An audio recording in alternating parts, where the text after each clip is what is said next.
आज पेशावर के जलसे में इमरान खान साहब ने अपना रद्द अमल दिया। पीडीएम की हुकूमत की जानिब से उनके ऊपर इल्जामात लग रहे हैं कि फैसलाबाद के जलसे में आर्मी चीफ की तैनाती के हवाले से जो उन्होंने बातें की, दरअसल वो फौज के ऊपर एक हमला था, रियासत मुखालिफ एक बयानिया था, उसके ऊपर खान साहब का रद्द अमल आया है आज पेशावर में। और आर्मी चीफ की तैनाती के हवाले से दोबारा उन्होंने कुछ बातें की हैं, बड़ी इंपॉर्टेंट डिटेल्स हैं, वो आपके साथ शेयर करूंगा।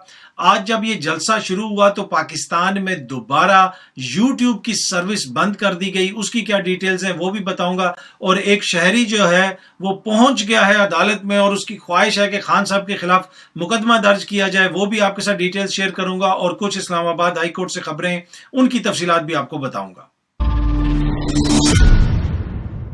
अस्सलाम वालेकुम, उम्मीद है कि आप सब लोग खैरियत से होंगे। इन सारी खबरों की डिटेल्स आपके साथ शेयर करूंगा जिनका मैंने जिक्र किया। खान साहब ने पेशावर के जलसे में आज कहा कि ये मुझ पे इल्ज़ाम लगाते हैं कि हम कोई इदारों के खिलाफ हैं या रियासत के खिलाफ हैं, इनका अपना क्या किरदार है। खान साहब ने वहां पे तमाम पीडीएम की जो क्यादत है, जिस किस्म के वो बयानात देते रहे, वो सारे बयानात चलाए जो फौज के खिलाफ बयानात थे।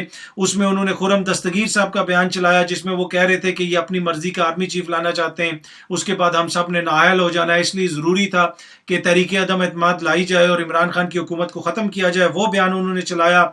उसके साथ साथ जावेद लतीफ साहब का बयान चलाया जिसमें वो ये कह रहे हैं कि कुछ लोग हमें डराते थे कि एक ऐसी तैनाती हो जाएगी, लिहाजा इसकी हुकूमत को फारिग करो, वो बयान भी उन्होंने वहां पे चलाया। उसके साथ साथ उन्होंने दीगर जो है नवाज शरीफ साहब के और मरियम बीबी के वो बयानात भी चलवाए। उसके अंदर उन्होंने मुख्तलिफ जो बयानात आपको पता है सोशल मीडिया के ऊपर भी इस वक्त वायरल हो चुके हैं, वो बयानात उन्होंने वहां पे चलाए। और उन्होंने कहा कि मेरी ख्वाहिश है कि मीडिया जो है ये बयानात दिखाए, कौम को दिखाए। उसमें जो जनरल कमर जावेद बाजवा साहब का नाम लेके, आर्मी चीफ का नाम लेके जो नवाज शरीफ साहब इल्जामात लगा रहे हैं, उसमें वो बयानात भी शामिल थे। उसके साथ साथ मरियम बीबी के बयानात भी शामिल थे। जनरल फैज हमीद के हवाले से जो उनका मौक़िफ़ रहा है वो भी शामिल था। मौलाना का बयान, वो जो कि इसराइली वजीफा खोर और ये और वो जो पाक आर्मी के हवाले से उनका जो बयान था मौलाना का, वो भी चलाया गया।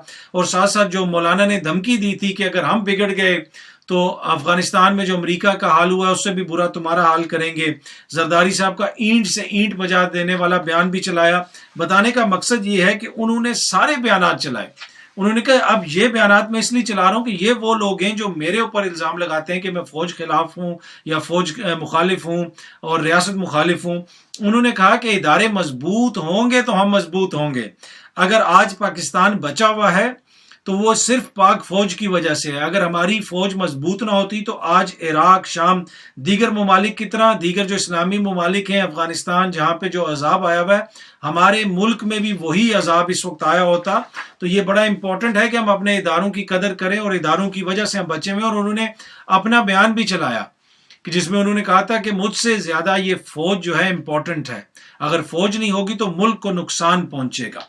अच्छा, फिर उन्होंने डॉन लीक्स का जिक्र भी किया। ये हुकूमत में होते हैं तो इदारों के खिलाफ बातें करते हैं, उनके खिलाफ लॉबिंग करते हैं। मेमो गेट, डॉन लीक्स का उन्होंने जिक्र किया।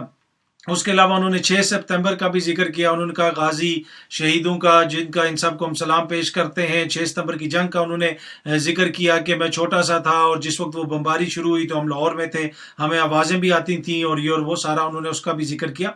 लेकिन इसके साथ साथ फौज के साथ साथ उन्होंने अदलिया के हवाले से भी आज पीडीएम की क़यादत के बयानात चलाए और बताया कि ये किस तरह अदलिया को टारगेट करते रहे। बेंच फिक्सिंग के हवाले से कहा गया। मरियम औरंगजेब का बयान चलवाया, मौलाना फजल रहमान का बयान चलवाया, मरीम नवाज का बयान चलवाया, जिसमें वो ये कह रहे हैं कि अपनी मर्जी से ये फैसले लेना चाहते हैं। बेंच फिक्सिंग भी मैच फिक्सिंग की तरह एक जुर्म है। इससे आप अंदाजा लगा सकते हैं कि कितने संगीन बयानात जो हैं ये लोग अदलिया के खिलाफ देते रहे, आला अदलिया के खिलाफ, और कह रहे हैं कि तौहीन अदालत इमरान खान के ऊपर लगे। नजम सेठी साहब का भी शायद उसमें कोई बयान चला, राना सनाउल्लाह साहब का भी, ख्वाजा साद रफीक का भी, ये सारे बयानात उन्होंने वहां पे चलाए। और हर अदालत का हम घेराव करेंगे, तुम्हारे बच्चे इस मुल्क में रहते हैं, ये वो जितने भी ये अफसरों को धमकियां देते रहे और अदलिया को, वो सारे बयानात उधर खान साहब ने आज चलाए और बुनियादी तौर पर ये दिखाया कि देखें ये किस तरह इदारों को टारगेट करते हैं, इल्जाम मुझ पे लगाते हैं। अच्छा, अब उन्होंने ये कहा कि अब ये जो हम बात कर रहे हैं, मैंने आर्मी चीफ की तैनाती के हवाले से बात की। उन्होंने कहा कि वो शख्स जो है, जो एक सजा याफ्ता मुजरिम है, मुल्क से फरार है, क्या उसको ये इजाजत हो सकती है कि उसकी मशावरत से आर्मी चीफ लगे? جو زرداری کے اوپر کرپشن کے مقدمات ہیں، کیا اس کو یہ اجازت دی جا سکتی ہے کہ ملک کا جو اتنا بہترین انسٹیٹیوشن ہے اس کے سربراہ کا انتخاب یہ لوگ کریں؟ ساتھ ساتھ انہوں نے اس حکومت کے اوپر بھی سوالیہ نشان اٹھا دیا کہ یہ حکومت جو خان صاحب کا بیانیہ ہے کہ بیرونی سازش کے تحت آئی ہے، بیرونی سازش کے ذریعے کچھ لوکل لوگوں نے مل کے یہ حکومت گرائی اور یہ سب لوگ غدار ہیں، جس طرح وہ یہ کہتے ہیں کہ آپ اس حکومت کو اجازت دی جا سکتی ہے کہ یہ آرمی چیف کی تعیناتی کریں؟ تو انہوں نے تو بنیادی طور پہ یہ سوال اٹھا دیا ہے کہ یہ جو حکومت ہے اس کے پاس مینڈیٹ ہی نہیں ہے کہ یہ آرمی چیف کی تعیناتی کرے۔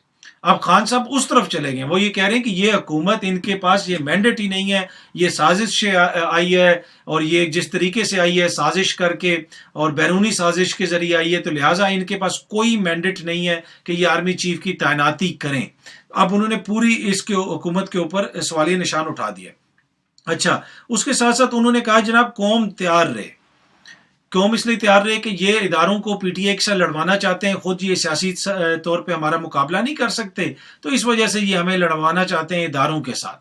تو پر ہماری کبھی بھی اداروں سے لڑائی نہیں ہوگی، کیونکہ ادارے مضبوط ہوں گے تو پاکستان مضبوط ہوگا۔ اور یہی بات میں بھی آپ کو بار بار کہتا ہوں، آج عمران خان صاحب کی سیاست ہے، کل میاں صاحب کی سیاست ہوگی، پرسوں کسی اور کی سیاست ہوگی، یہ ہمارے ادارے ہوں گے تو پاکستان مضبوط ہوگا۔ انہی اداروں سے ہمیں ریلیف ملتا ہے، یہی ادارے ہمارے کام آتے ہیں۔ ادارے مضبوط ادارے ایک مضبوط پاکستان کے لیے ضروری ہیں۔ خان صاحب نے بھی اس کا ذکر کیا۔ اس کے ساتھ ساتھ جو بڑی امپورٹنٹ بات خان صاحب بار بار کر رہے ہیں نا کہ نوجوانوں تیار رہو، فائنل کال دوں گا اور پھر تم لوگوں نے اسلام آباد آنا ہے۔ اب مجھے لگتا ہے کہ خان صاحب تیاری کر رہے ہیں کہ وہ جلدی، اگر کوئی حالات بدلے نہیں، کوئی بیک ڈور جو چینل سے رابطے ہونے کی کوشش ہو رہی ہے، کوئی سیٹلمنٹ نہ ہوئی، تو خان صاحب نے کال دے دینی ہے جناب اسلام آباد کی طرف کہ لوگ اسلام آباد پہنچیں۔ بار بار وہ یہ باتیں جس طرح کر رہے ہیں نا کہ لوگ تیار رہیں۔ پھر اس کے علاوہ انہوں نے خان صاحب نے شریف خاندان کے دیگر بیانات بھی چلوائے، مریم بی بی کے کہ میری لندن تو کیا پاکستان میں بھی کوئی جائیداد نہیں ہے۔ پھر ان کے بھائی نے جو آ کے کہا الحمدللہ یہ ہمارے فلیٹس ہیں، وہ جو ایک بڑا سٹیج قسم کا ان کا انٹرویو ہوا تھا، اس کا کلپ بھی انہوں نے دکھایا۔ اس کے علاوہ کرپشن اور چوری کا وہ بار بار آپ کو بتاتے ہیں کرپشن کیا ہے، چوری کیا ہے۔ اور پھر اگین انہوں نے کہا کہ ہم امریکہ سے دوستی چاہتے ہیں، امن میں ان کا ساتھ دینا چاہتے ہیں، لیکن اپنی سرزمین استعمال نہیں ہونے دیں گے کسی بھی تیسرے ملک کے خلاف، اور نہ ہی غلامی کریں گے۔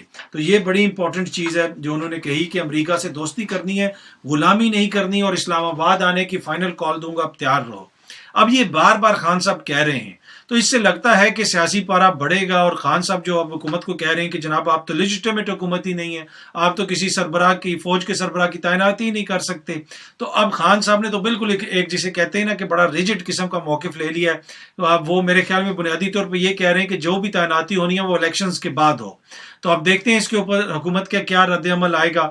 اوبیسلی وہ یہ کہتے ہیں کہ ہم حکومت میں اور ہمارا یہ آئینی اور اختیار ہے، اور ویسے بھی آئین کے اندر لکھا ہوا ہے جو بھی حکومت ہوتی ہے وہ آرمی چیف کی تعیناتی کرتی ہے، پر خان صاحب کہتے ہیں کہ ہم اس کو نہیں مانتے کیونکہ آپ ایک سازش کے تحت اور آپ ایک لیجٹیمیٹ حکومت نہیں ہے۔ تو اب یہ بحث ایک آگے بڑھنا شروع ہو گئی ہے دوسری طرف۔ اچھا، جو ہی خان صاحب کا جلسہ شروع ہوا، یوٹیوب آج پھر بلاک کر دی گئی، یوٹیوب بلاک کر دی۔ میں نے سوشل میڈیا کے اوپر ٹویٹ کی، وہ کافی دفعہ ری ٹویٹ ہوئی۔ اس میری ٹویٹ کے نیچے مقبوضہ کشمیر سے جو ہے بھی لوگوں نے کامنٹس وغیرہ کیے آگے پیچھے کہ جناب جو باتیں انٹرنیٹ کی جب آؤٹیج ہوتی تھی انڈیا میں، جس کے اوپر ہم تنقید کرتے تھے، اور انسانی حقوق کی جو تنظیمیں ان کو بتاتے تھے کہ دیکھیں جی انٹرنیٹ شٹ ڈاؤن ہو گیا ہے اس لیے کہ یہ لوگوں کی آواز چھپانا چاہتے ہیں، وہی حرکت پاکستان کی حکومت، پی ڈی ایم کی حکومت کر رہی ہے۔ تو اب یہ انڈیا کے اوپر کس طرح تنقید کریں گے؟ اینی وے یوٹیوب کی سروس دوبارہ بند کی گئی۔